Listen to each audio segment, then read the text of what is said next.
don't know if you ever find yourself wondering if you were sort of born out of time.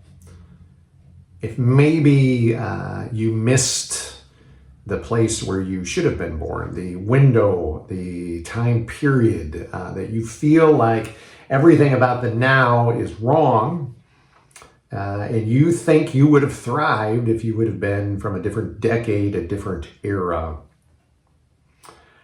Or even if you just look around and you think, these days are going downhill fast. I wish there was more of the simplicity, the beauty, the wonder of my younger years. The world seemed better back then.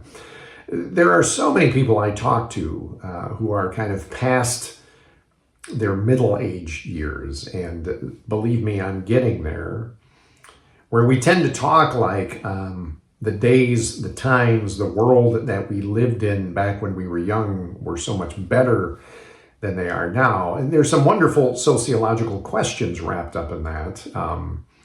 Whether or not the days actually were better, or because we were younger and we weren't like paying attention to the news, certainly not world news or national news. We're just wrapped up in our own little local bubbles.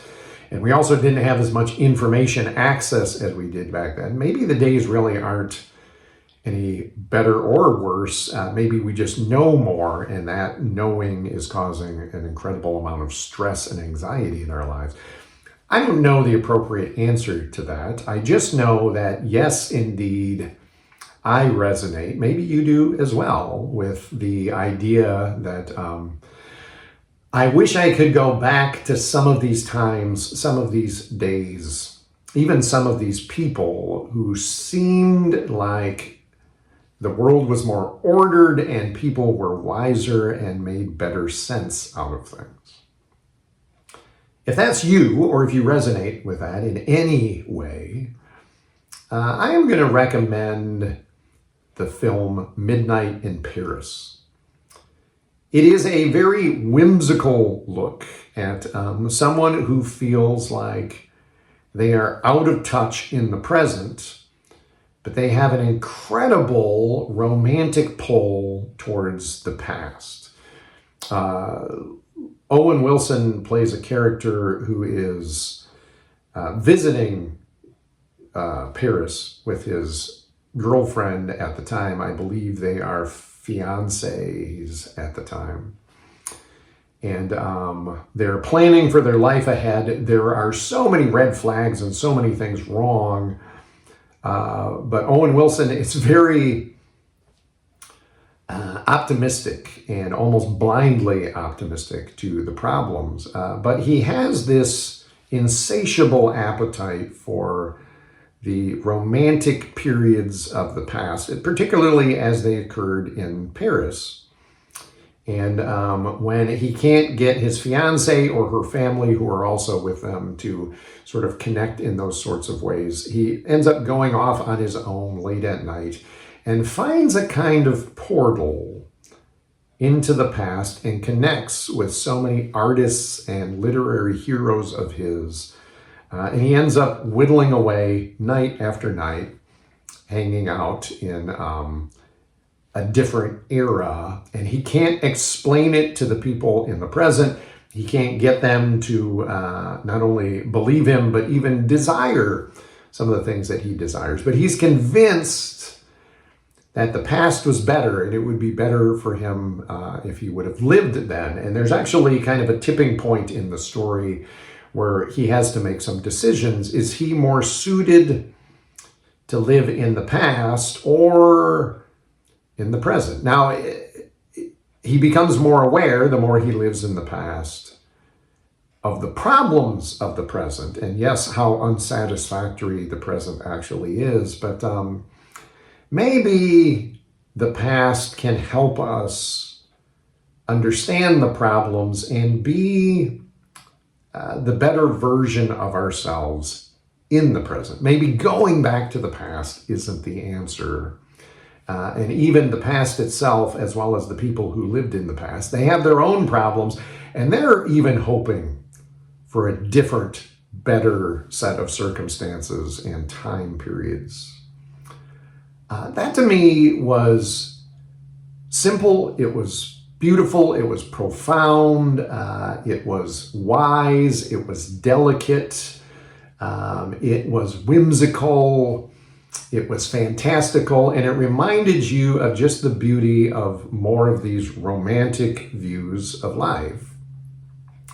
But it also reminded me that we who would call ourselves believers in God and followers of Jesus and followers of his way, we too long for the past. Sometimes I think we believe there was a better past in the days of the Gospels when Jesus was actually physically walking this earth, or maybe in the days of the early church in the book of Acts.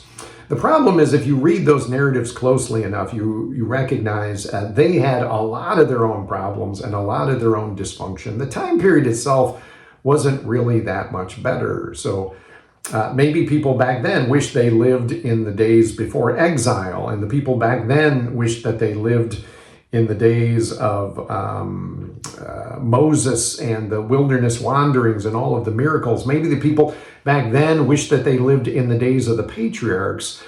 I think what we all eventually realize is what we're really longing for is the days of the garden.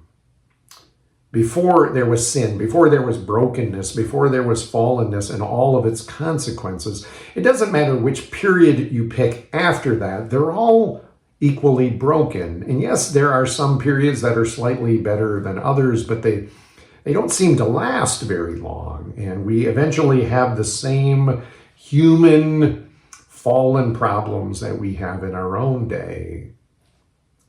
I think what looking back to the garden and even to the hopeful stories of miracles and God with us, all of those stories, I think they actually point us ahead to a future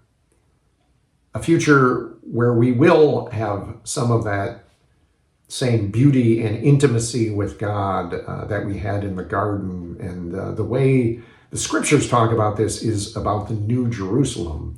Very similar imagery and very similar hope and the presence of God and the healing of all things, the wiping away of all tears, the lack of suffering and the lack of death. That's what we're hoping for. But we don't live in the future and we don't live in the past. We live in the now.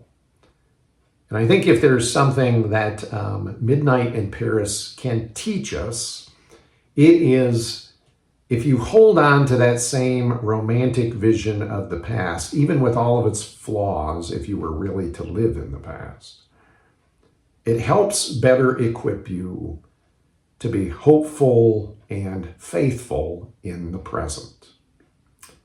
So whatever you are going through and whatever you're longing for, either a not too distant past or a hope for the future, which is somewhere over the horizon, I pray that you might be able to embrace the present today.